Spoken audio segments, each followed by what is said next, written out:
આપ કયા ગામથી આવો છો? ગાંધીનગરથી આવું છું.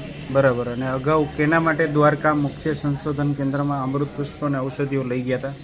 ગયા મહિને એટલે શ્વાસની તકલીફને વધારે હતી, એટલે એના લીધે ઓનલાઈન દ્વારા જાણકારી મળી, એટલે પછી અહીંયા આવવાનું થયું. મારા મામા આવ્યા હતા અહીંયા દવા લેવા, એના માટે શ્વાસની તકલીફને એના ધ્યાનમાં રાખીને જ આવવાનું થયું.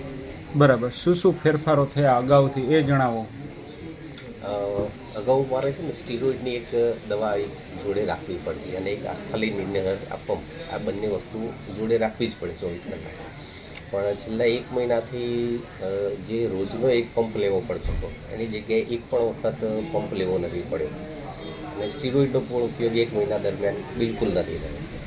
અને જે રૂટીનમાં જે ઠંડીની અથવા ડસ્ટની જે એલર્જી પ્રોબ્લેમ હતો, તો 1 મહિના દરમિયાન આ રૂટીન દવા લીધી અને